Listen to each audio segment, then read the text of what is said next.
এই আন্দোলনকে সমর্থন করে, এটা আমাদের দাবি। আমরা মনে করি বাংলাদেশকে যদি বদলাতে হয় তাহলে শিক্ষকদের বদলাতে হবে।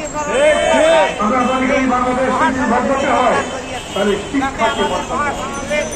এমন শিক্ষা দান করতে হবে, এমন শিক্ষা চালু করতে হবে যে শিক্ষা দিয়ে উভয় প্রকারে শিক্ষক এবং শিক্ষার্থী আনন্দ বোধ করতে পারে। আমি আমার কথা লম্বা করব না।